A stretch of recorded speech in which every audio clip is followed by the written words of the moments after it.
저희는 결혼한 지 6년 차 되는 부부입니다. 남편과 저 사이에 눈에 넣어도 아프지 않은 4살 된 딸아이가 있고 새가족이서 정말 남부러울 것 없이 지내고 있었습니다. 남편보다 제가 1살이 많아요. 그러다 보니 원래는 결혼하자마자 아이를 갖고 싶었는데 결혼을 할 당시에 양가 형편이 넉넉한 것도 아니고 서로 모아놓은 돈도 적었던 상황이라 신혼집을 구할 돈이 많이 모자란 상황이었어요. 양가에서 도움받을 정도로 넉넉한 집안은 아니었어요. 정말 최소한만 지원받아 결혼식 비용과 혼수를 했고 남편과 제가 모아놓은 돈을 가지고 대출을 조금 끼고 신혼집을 구했습니다. 남편이 저보다 1살 아래였는데 가끔은 저보다 어른스럽다 싶을 정도로 책임감도 강하고 성실한 사람이었거든요. 그래서 저도 그 모습에 결혼을 결심했던 거고요. 책임감이 강하다고 해서 시부모님 모시고 살아야 하는 장남 느낌은 또 아니었어요. 사실 결혼 이야기 오고 가면서 아들보다 나이 많은 며느리 보는 게 부담스러우셨는지 시어머니하고 크고 작은 트러블이 있기는 했었습니다. 그때마다 남편이 항상 제 편에 서서 중간 역할을 잘해줬어요. 가족들 일에 항상 제 편을 먼저 들어주는 사람이라고 생각했는데 이 정도로 동생을 아끼는 동생바보인지는 또 몰랐습니다. 남편한테 나이차가 많이 나는 여동생이 있어요. 저도 3살 차이밖에 나지 않지만 여동생이 있고 우애가 좋으니 남편이 동생 아끼는 게 섭섭한 적은 없습니다. 그런데 가끔 우리 기념일이나 딸아이 생일도 까먹을 때가 있는 남편인데 동생 생일은 기가 막히게 챙겨주는 모습을 볼 때면 정말 아주 가끔 그런 모습에 서운할 때가 있었어요. 자기 생일이 다가오면 아주 여기저기 광고를 하고 다니는 신우와 달리 저는 그런 거에 별로 연연하는 성격이 아니었기 때문에 그걸 딱히 문제 삼거나 하지는 않았습니다. 아무튼 남편이 신우를 아껴서가 아니라 저는 신우가 가끔씩 탐탁치 않고 좋게 보이지 않을 때가 있었습니다. 신우가 요즘 사람들 관점에서 볼 때 멋도 잘 부리고 세련되고 외모 하나만큼은 반반한 편이에요. 저도 그건 인정하는 바입니다. 남편 말로는 어릴 때는 더 예뻤다고 했으니 자라오면서도 얼마나 이쁨 받으며 살았을지는 안 봐도 비디오더라고요. 그런데 제가 보기에는 신우가 예쁘긴 하지만 그건 일반인들 중에서 괜찮은 수준인 거지. 어디 미인대회 나가고 연예인하고 그럴 정도까지는 아니거든요. 그런데 제가 남편과 연애부터 결혼 생활 합치면 8년이고 그게 보통 짧은 세월이 아닌데 그때까지 적당한 직장도 없이 아르바이트만 하고 있는 게 좋게 보이지도 않았고 또한 신우는 자기가 버는 돈에 비해 씀씀이가 너무 해퍼 보이기까지 했어요. 남들 하고 다니는 거 다 하고 사 입는 거 사 먹는 거 사서 모으는 거 똑같이 다 따라하고 그랬거든요. 유행하는 건 무조건 다 해봐야 하는 성격이었어요. 심지어 일전에는 제주도 1달 살기를 한다면서 거기서 무슨 일을 한 것도 아닌데 1달 살기 하면서 생활비로 몇백만 원을 쓰고 왔다는 이야기를 들었을 때는 감탄도 나오지 않을 지경이었습니다. 아르바이트도 거의 카페에서 하는 아르바이트 위주로 했습니다. 툭하면 다른 직장 구하는 건 물론이고 일터도 틈만 나면 바꾸는 게 취미였어요. 허세도 심해서 운전도 할 줄 모르면서 어디 서울을 벗어나 외곽에 있는 공기 좋은 곳에서 일자리를 구해서 시아버지께서 아침마다 태워다주고 저녁에 태우러 가고 아주 고생도 보통 고생이 아니셨습니다. 아르바이트로 번 돈은 자기 노는데 다 쓰고 시부모님 돈으로 자취하고 그랬으니 그런 신우가 좋게 보일 리가 만무하죠. 책임감 하나만큼은 장점이라고 생각했던 남편과 비교해보면 그렇게 반대일 수가 없습니다. 집안의 막내이기도 하고 나이차도 많은 편이니 오냐오냐 하면서 공주대접 받을 수도 있다고 생각하지만 제가 봤을 때는 너무 자립심도 없어 보이고 그도가 너무 지나치다고 생각했어요.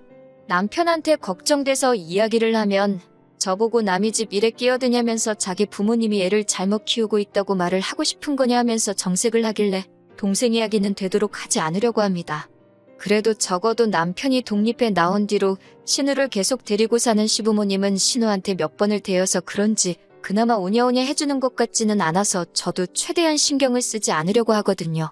신우가 남들 하는 거 다 따라해야 하고 남들한테 자랑하기 위해 허세 가득한 삶을 살고 있다 보니 씀씀이가 보통이 아니기도 합니다. 그런데 가장 큰 문제는 신우의 씀씀이였죠. 일단 한 번 갖고 싶은 게 있으면 그걸 어떻게 돈을 아끼고 모아서 마련하겠다가 아니라 일단 그냥 지르고 보는 성격이었다는 거예요. 일단 카드빚을 져서라도 그 물건을 먼저 사놓고 다음 일은 나중에 생각한다는 거죠. 한 번은 1,000만 원이 넘는 가방을 질러가지고 돈을 못 갚겠다고 아버님한테 떠넘긴 적이 있다고 합니다. 시어머니한테 다급하게 전화가 와서 보니 아버님이 아주 신우 머리카락을 다 잘라놓겠다고 신우를 쥐잡듯이 하고 있길래 남편하고 같이 아버님 뜯어말리느라고 생고생을 한 적이 있어요. 그때 남편이 저보고 저러다가 아버님이 신우 잡겠다고 일단 우리가 해결해주자고 하길래 그렇게는 못해주겠고 내가 다른 방법을 강구해보겠다고 한 뒤에 제가 아는 지인 통해가지고 신우가 사놓은 가방을 신우가 산 가격보다 조금 더 싸게 해서 팔아버린 적이 있습니다. 조금 손해는 봤지만 생돈 날리는 것보다 조금이라도 건지는 게 낫겠다 싶었고 어찌됐든 애물단지가 될 뻔했던 가방은 없애버렸으니 다행이었죠. 그때쯤 저는 솔직한 마음으로 누군가가 신우 씀씀이에 대해 좋은 충고를 해줬으면 싶었어요.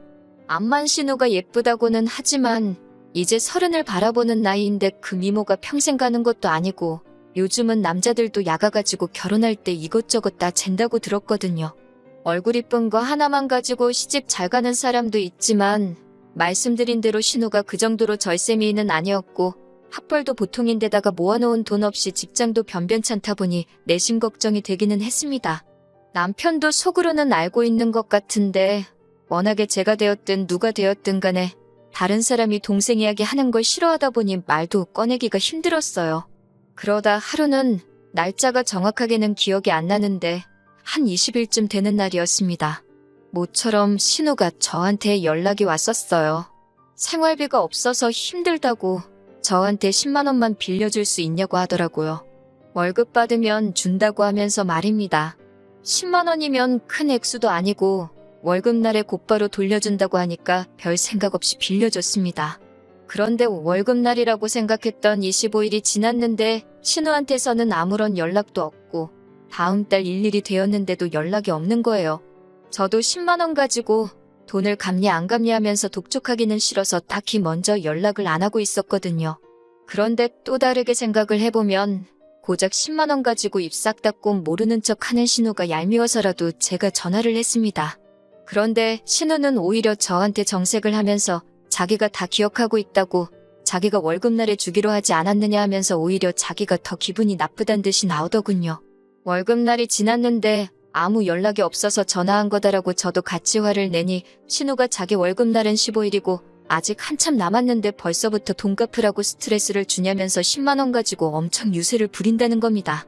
전화를 끊고 나서 신우 태도에 열이 받기도 했지만 곰곰이 생각해보니 어이가 없었어요.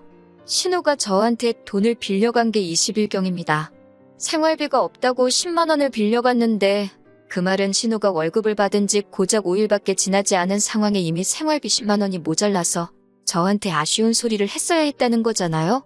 아무리 정규직이 아니고 아르바이트로 연명을 하고 있다고 하지만 이제 곧 30이 되는 여자가 뭘 해야지 월급날에서 5일밖에 지나지 않은 상황에 생활비가 없어서 여기저기 돈을 빌리고 다녔어야 했을까요? 솔직히 신우 인생이기도 하고 워낙 남편이 신우 이야기에 발작하듯이 반응하는 걸 알고 있어서 말을 아끼고 있었지만 정말 한 식구인 입장에서 신우 미래가 걱정되어서 아무 말도 하지 않을 수가 없었습니다. 시부모님께 일단 먼저 전화를 드려서 신우의 상황을 이야기했어요. 시어머니는 제 이야기를 듣고는 자기 딸이 제정신 못 차린 이야기가 쪽팔린 건 아시는지 저보고 이해 좀 해달라고 사정사정을 하시더라고요.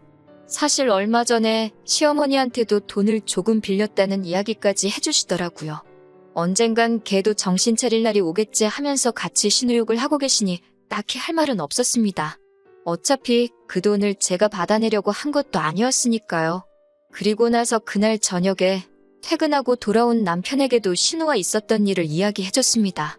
시어머니 반응과는 다르게 남편은 신우 편을 들면서 저한테 또 정색을 하더라고요. 요즘 젊은 애들이니까 그럴 수도 있지 않냐고 하면서 고작 그 10만 원이 아쉬워서 어린 신우한테 눈치를 줬냐고 저를 나무라더라고요. 오히려 그 10만 원은 자기 용돈에서 깔 테니까 신우한테 독촉 전화를 하지 말라고 하는 겁니다. 진짜 정말로 어이가 없었습니다. 솔직히 제가 그 10만 원이 아쉬워서 그랬겠어요? 다 걱정돼서 그런 거였잖아요. 그리고 남편이 자기 돈으로 신우 돈을 갚아준다는데 그것도 어이가 없었어요. 솔직히 제가 생활비 관리하고 있고 남편이 벌어온 돈이긴 하지만 남편이 쓸 용돈 또한 제가 관리하는 돈에서 주는 돈이잖아요? 그 주머니가 그 주머니나 마찬가지인데 내 돈 빌려준 걸 내 돈으로 갚는다고 하니 어이가 없었습니다.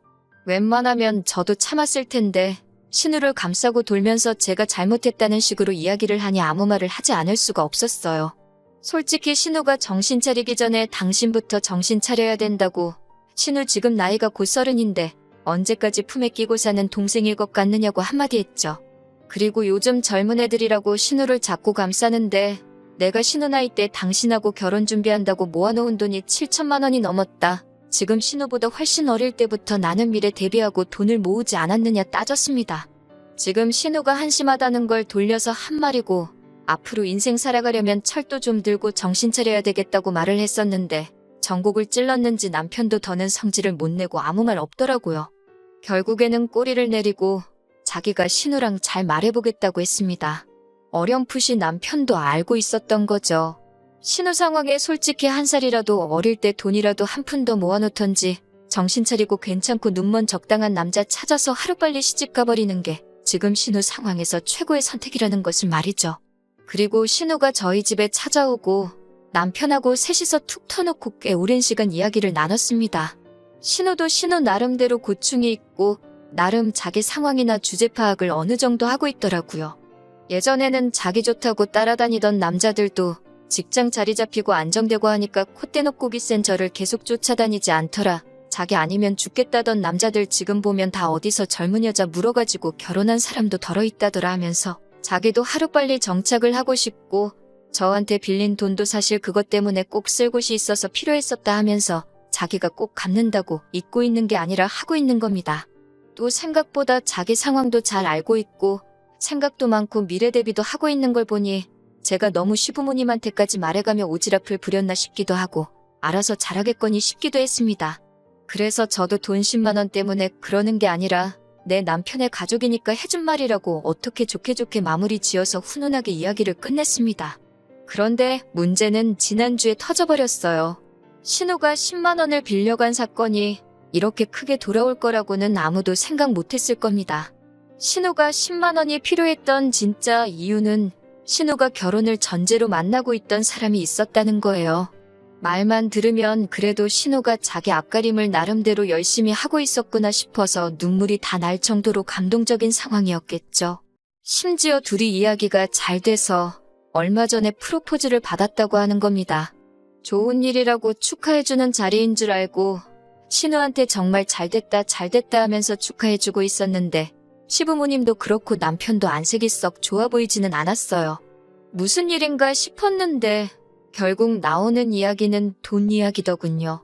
신우가 모아놓은 돈이 한 푼도 없는 게 문제라는 겁니다. 그게 무슨 말이냐고 설마 그 남자가 신우 상황도 모르고 프로포즈를 한 거냐고 물어봤어요. 이야기를 점점 듣고 실상을 알고 나니 정말 어이가 없어서 웃음도 나오질 않더군요. 신우가 그 남자하고 결혼을 하기 위해서 보통 허세 아닌 허세를 부려서 일이 커졌던 겁니다. 신우가 별다른 직장도 없이 아르바이트만 전전하고 있는 걸 시부모님이 신우한테 카페를 하나 차려주기로 했고 신우는 부모님한테 인정받을 때까지 바닥부터 구르면서 일을 배우고 있는 상황이라고 포장을 했던 거예요. 그 와중에 시부모님이 숨겨놓은 재산이 얼마다 하는 거짓말은 기본이고 자기도 젊을 때 모아놓은 돈이 몇 천만 원은 돼서 지금은 그냥 인생 공부하는 마음으로 아르바이트를 하고 있다 하는 안 해도 되는 거짓말까지 보태버린 거죠. 그러니까 당연히 그 남자는 신우의 반반한 외모도 외모지만 신우 씀씀이나 여행 다니고 하는 사진만 보고 쓸 거 다 쓰고 하고 싶은 거 다 하고 다니면서 모아둔 돈도 있고 집도 잘 사는 꿈이 있는 여자로 받아들인 거예요. 말만 들으면 얼굴 이쁘겠다, 돈 많겠다, 꿈도 있고 능력도 있겠다. 세상에 이만한 여자가 또 없을 정도로 좋은 여자처럼 들렸을 테니까요. 그러면서 자기가 개념 있는 여자인 척을 하려고 한 끼에 몇십만 원씩 하는 레스토랑 가서 계산도 척척 했던 거고 그러니 당연히 생활비가 모자라서 저한테 10만 원을 빌렸던 거였고요. 문제는 그 거짓말이 계속 꼬리에 꼬리를 물어서 걷잡을 수 없이 커진 거고 결혼 이야기가 오가고 상대방 부모님한테 벌써 인사까지 드린 이 상황에 그쪽 집에서는 신우의 거짓말을 진실로 찰떡같이 믿고 있는 상황인 겁니다. 시아버지가 또 그 말을 듣자마자 뒤집어져가지고 아주 정신머리를 고쳐놓으신다고 밖에 못 나가게 또 머리를 홀랑 잘라버려야겠다고 부엌에서 가위 들고 나오시는데 신우 자초지종을 듣고 나니 이번엔 저도 아버님을 말릴 이유가 없다는 생각이 들었어요. 차라리 신우가 이번 사건으로 정신 고쳐먹고 못해도 머리가 다시 길어나올 2년 정도만 열심히 일을 해서 돈을 모으면 그래도 적당한 곳에 시집갈 만큼은 모으지 않겠나 하는 생각이 들었고 다 이게 신우가 스스로 판무덤이라고 생각했어요. 아버님이 난동을 부리기 시작하니 남편이 또 왜 그러시냐며 아버님을 붙잡는데 이번에는 제가 가만히 구경만 하고 있었습니다.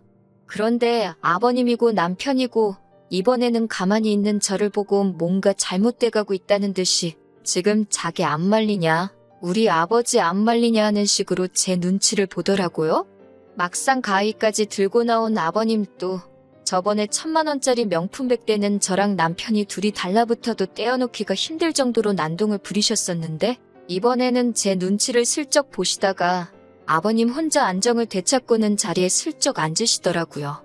그때부터 괜히 아버님이 혹시 나보고 보라고 쇼를 하고 있는 건가 하는 촉이 들기 시작했습니다. 아니나 다를까 아버님이 굉장히 진정이 된 말투로 그래도 제 시집은 보내야지 않겠냐 하면서 머리를 자를 수는 없지 하고 마시더라고요. 그러더니 신우한테 남편 될 사람에 대해서 한번 읊어보라 시키더군요. 신우 말에는 뭐 해외 유학을 다녀왔고 지금은 회계사 준비하고 있고 회계사가 되기만 하면 연봉이 1억으로 시작하고 어쩌고 저쩌고. 듣다 보니까 그 결혼할 남자 집안이 얼마나 대단한지는 모르겠지만 지금 적당한 직업도 없이 시험 준비하고 있는 사람으로 들렸어요. 신우가 그 남자에 대한 설명이 끝나니 시아버지께서 한숨을 푹푹 쉬면서 그래도 앞날은 튼튼한 사람이구나 하면서 어떻게 그런 남자를 만났느냐 하면서 슬쩍 제 눈치를 보시더라고요. 안 좋은 촉 때문에 저도 말을 아끼고 있었습니다. 제가 아무 말도 없으니 이번엔 시어머니가 나서서 결국 저를 이 자리까지 부르고 신우 머리까지 잘라버린다고 아주 생쇼를 하던 이유를 말하시더군요. 안 들키게 애써 돌려 말하시는데 연기하고 있다는 게 다 티가 났어요. 카페 하나 차리는데 돈이 얼마가 드냐, 그거 하나만 차려주면 시집갈 수 있는 거냐 하시더라고요. 그때 딱 알았습니다. 이참에 신우 시집 보내려고 카페 하나 차려주고 싶은데 돈이 모자라니 저희한테 손 벌리려고 저까지 이 자리에 불렀다는 걸 말이죠.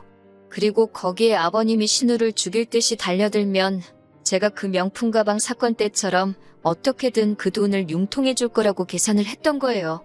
지금도 똑같이 아버님이 신우를 죽이네 살리네 쇼를 하고 있으면 당황한 제가 어떻게 상황 뜯어말리며 신우 카페 차릴 돈을 턱 내놓지 않겠냐는 계산이었던 거겠죠. 그래서 아버님한테 가위를 다시 드리면서 신우 머리카락을 아주 잘라버리는 게 좋겠다고, 이거는 카페를 차려준다고 되는 일이 아니라고 했습니다. 돈 버는 거 말고는 다른 거 생각도 못 나게 아주 혼쭐을 낸 다음에 정신 차리게 만들어서 신우 스스로 돈 모아서 시집갈 사람 찾게 만들어야 한다고요. 아버님이 쩔쩔매시길래 제가 가위를 뺏어 들어서 정 모하면 제가 머리를 대신 잘라드릴까 했죠. 제가 예상외의 반응으로 나오니 온 가족이 당황을 하더라고요. 그러더니 태도를 바꿔서 신우가 결혼할 사람 집구석이 어떻고 사실 좋은 기회이지 않냐 그러길래 그 집에 진짜 금송아지가 있는지 우리가 알게 뭐냐고, 저도 시집 올 때 신우가 이렇게 모질이인 줄 몰랐지 않느냐고 한마디 했어요. 말 맞다나 그 남자가 지금 시험 준비한다는데 제 눈에 안경이라고 그렇게 훌륭한 사람이 설마 신우를 진짜 신부감으로 생각하겠냐고, 뭔가 구려도 보통 구린내가 나는 게 아니지 않냐고 한마디 했죠. 신우 표정이 잔뜩 일그러지더군요. 그러니 동생이면 죽고 못 사는 남편이 상대를 잘못 알고 저한테 성질을 내기 시작하는 겁니다. 자기가 외벌이하면서 버는 돈이니 제가 관리하는 돈이라도 자기 돈이나 마찬가지라고, 그러니 자기는 곧 죽어도 지 돈으로 신우한테 카페를 차려주고 신우 시집을 보내야겠다고 선언을 하더라고요. 어디 그 돈은 네 혼자 벌었냐고, 신혼집 대출 끼고 구하는 것부터 어디로 할지 결정하는 것까지 전부 누가 했는지 기억 안 나냐고 따졌죠. 그리고 정 네 동생 시집을 보내야겠으면 네 돈으로 보내라고, 나는 그 꼴을 못 보겠으니 이혼을 해야겠다 했습니다. 재산은 정확하게 딱 반을 갈라주겠지만 재판 결과에 따라선 나는 양육권도 양육비도 전부 받아낼 거고 위자료도 청구할 테니 그렇게만 알라고 했어요. 남편이 결국 지 동생을 택하고 얼마 안 되는 돈이라도 가져가려고 한 게 반전이라면 반전이겠네요. 이혼 사유가 결국엔 우리 재산을 신우에게 주자는 거나 마찬가지였으니 파탄의 사유 또한 남편에게 있었고 다행스럽게도 양육권 또한 제가 다시 직장을 갖는다는 조건으로 가져올 수 있었고 위자료도 받아낼 수 있었어요. 차라리 잘 되었습니다.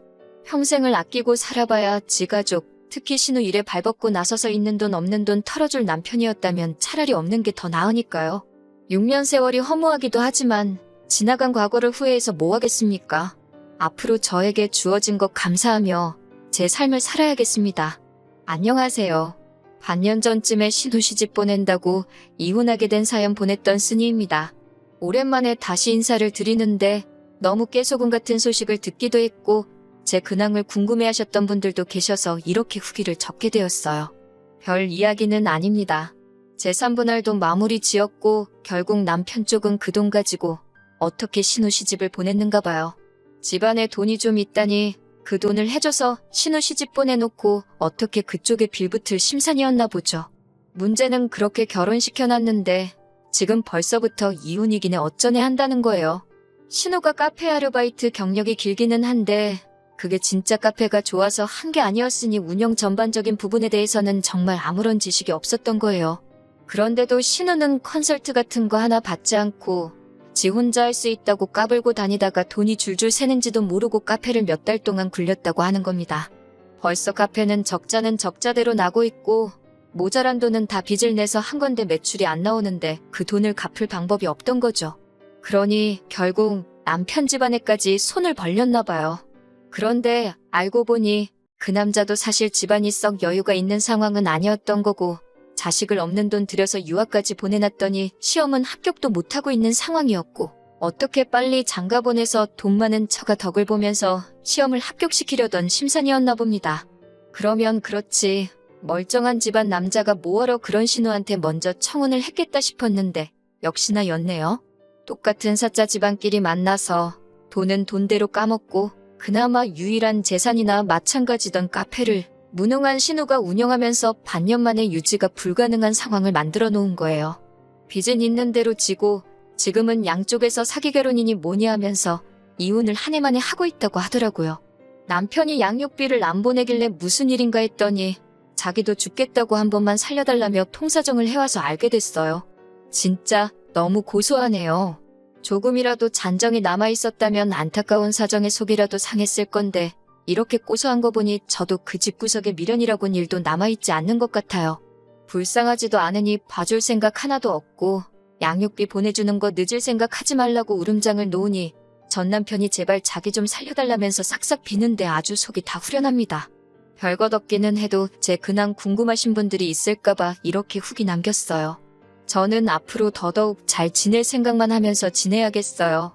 응원해주신 모든 분들께 감사드립니다.